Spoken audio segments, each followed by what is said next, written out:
महायुती नेहमी घोषणा करतं, लाडक्या बहिणीला 2100 रुपये देऊ, शेतकऱ्याचं कर्ज माफ करू, शेतीमालाला हमी भाव देऊ, पण योग्य वेळी.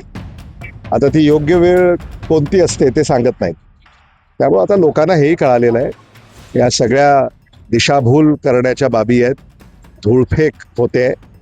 वैयक्तिक आरोपाला जागाच कुठे आहे?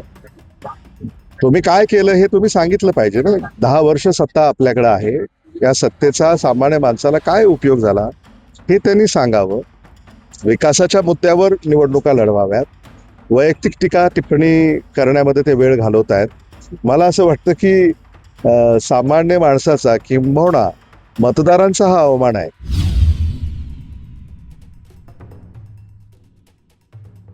जिल्हा परिषद पंचायत समितीची निवडणुकीची रणधुमाळी सध्या जोरदार सुरू आहे. प्रचार अंतिम टप्प्यात आलेला आहे. माझ्यासोबत राज्याचे माजी मंत्री आमदार अमित भैया देशमुख सर आहेत. सर, काय सांगाल, कशा पद्धतीचं वातावरण काँग्रेसचं दिसत आहे? तुम्ही पाहताय, लातूरमध्ये काँग्रेसची जबरदस्त हवा आहे. लातूर शहर महापालिकेनंतर लातूर शहर महानगरपालिकेच्या निवडणुकीमध्ये काँग्रेसचा तिरंगा फडकला. जबरदस्त बहुमत शहरानं दिलं.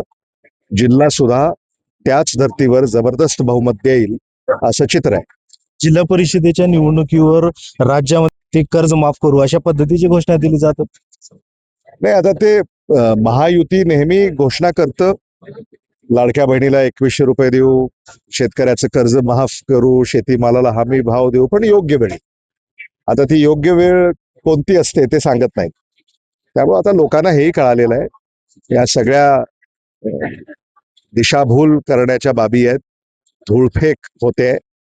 मतदार आता सावध झालाय आणि केंद्राच्या राज्याच्या ज्या काही नीती आहेत, त्या नीती काही सामान्य माणसाला पोषक आहेत असं त्यांना आता अनुभवतो येतोय.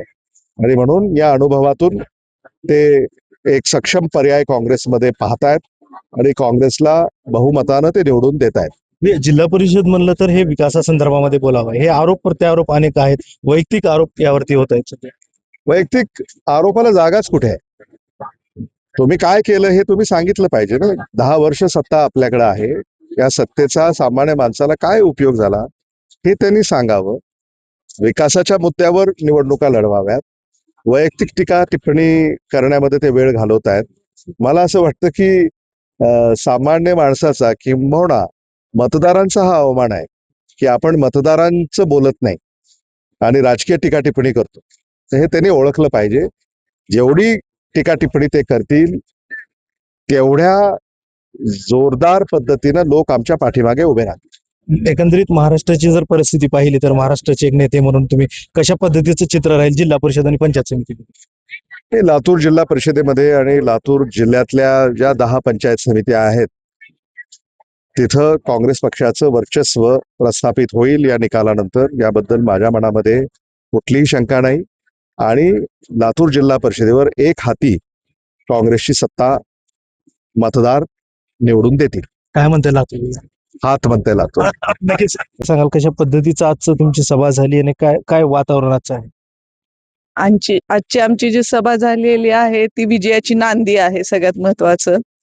आणि आमच्या नेत्यांनी ज्या पद्धतीनं सर्वांना मार्गदर्शन केलं की आम्ही काय करणार आहोत हे सगळ्या मतदार बंधू भगिनींनी ऐकलेलं आहे. आणि मला वाटतं की नक्की ते त्याचा विचार करतील आणि 7 तारखेला त्यांचं मतदान आमच्या पारड्यात टाकतील. तुम्ही पण महिलांसाठी सक्षमीकरण असेल तुम्ही केले, काय त्यांना म्हणजे आश्वासन देते त्यांना? आश्वासन देण्यापेक्षा मला असं वाटतंय की नुसते आश्वासन देऊन नाही तर स्वतः मी ग्राउंडवर उतरून काम करते आहे.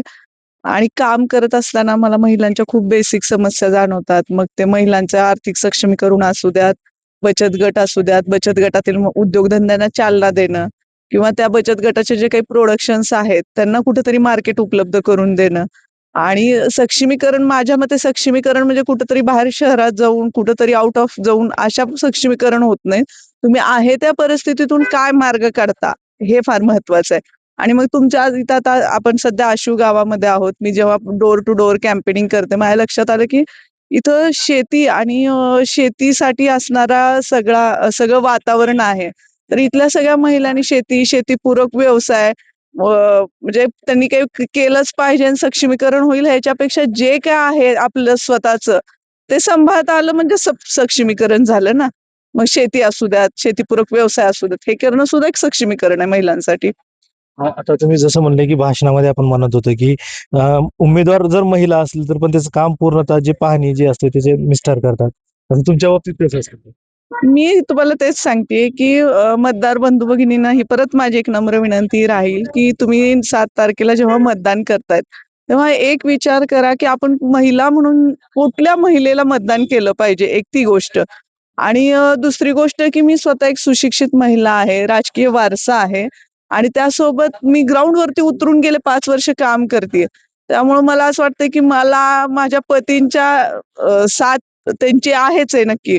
पण प्रत्येक ठिकाणी ते माझ्यासोबत असतील असं नाही. मला माझे निर्णय मीच घेणार आणि मी ते सक्षम आहे घेण्यासाठी. आणि आता आपल्याला भैया साहेबांनी सुद्धा सांगितलं की तुम्हाला आमच्यापर्यंत कोणाकडे यायची गरज नाही. तुम्हाला आमचे जिल्हा परिषदचे जे काही सदस्य आहेत त्यांच्या थ्रूच तुमच्या सगळ्या समस्या सोडवल्या जातील. म्हणजे ज्यामध्ये जे मतदार असतील त्यांच्यासाठी जसं की त्यांनी म्हणले की त्यांचं कॉन्टॅक्ट नंबर असेल, तुमचं एखादं कार्यालय असेल, याची काय उभारणी वगैरे काय करणार का?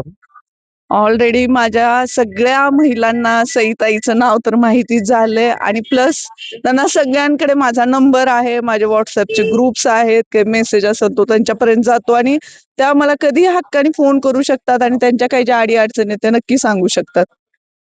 नक्कीच माझ्यासोबत ज्येष्ठ काँग्रेसचे नेते माजी चेअरमन मारुती महाराज कारखान्याचे काय सांगाल एकंदरीत परिस्थिती लातूर जिल्ह्याची पाहायची म्हणलं तर?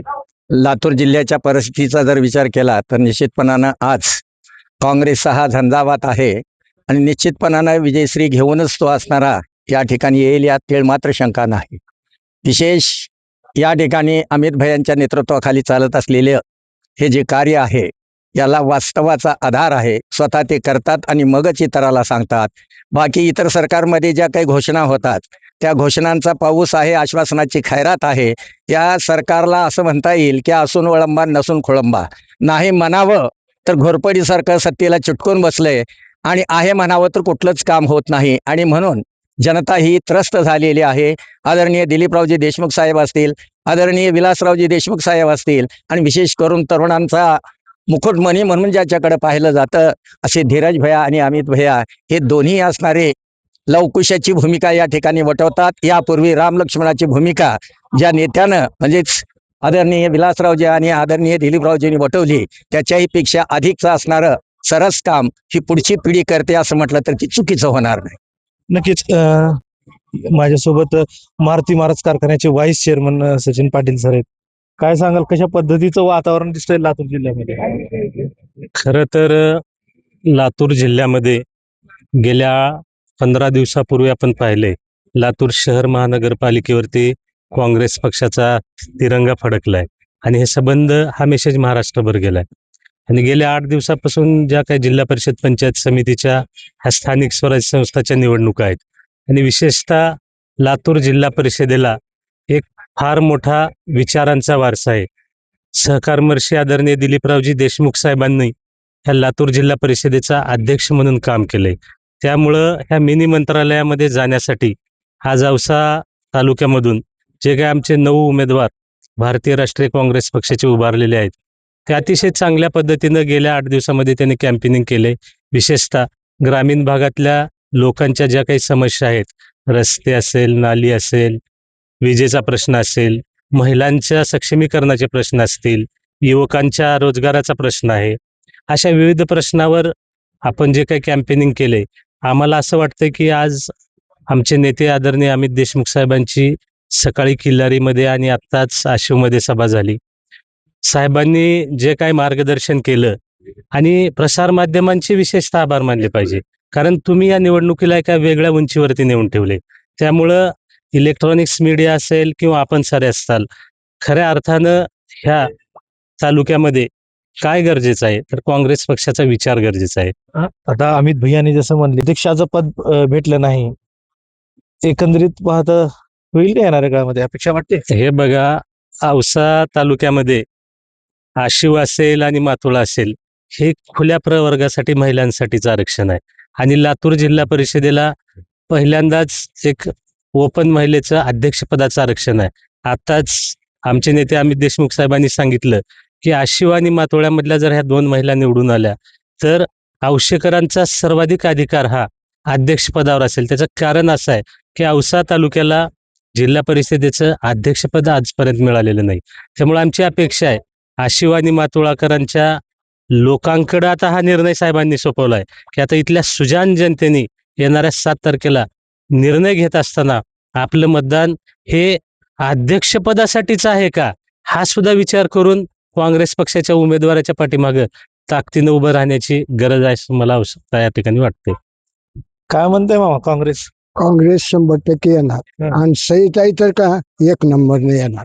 का बरं? का हा? कसं काय येतील? सईताई येते म्हणजे सईताईची डिग्री, सईताई खूप विद्वान आहेत, विद्वान कामं करतील का तुमची? 100% करणार.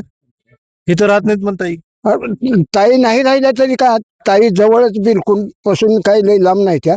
ताई येणार म्हणजे येणार आणि ताई येणार म्हणजे 100% गॅरंटीने येणार साहेब. ह्याच्या पुढे दुसरं काही नाही. अध्यक्ष होणार का जिल्हा परिषदेचे? होणार की, हो हो सरळ होणार. अमित भैया म्हणलेत का? हा, औषधासाठी बोलले नाहीत का, औषधासाठी अध्यक्ष पण देणार. मग आमचे सहिताईच आहेत त्या, अध्यक्ष सहिताई आहे त्या म्हणजे आहे त्या. नक्कीच हा. विकासाच्या जोरावर हे निवडणुका होतील असं ते नेमकं येत्या 7 तारखेला मतदानावर आहे आणि 9 तारखेला होणाऱ्या काउंटिंग मधूनच समजणार आहे की नेमकं हे मतदार कोणाला कौल देतील हे पाहणं तेवढंच महत्वाचं राहील. आसिफ पटेल, टाइम्स नाव मराठी, औसा, लातूर.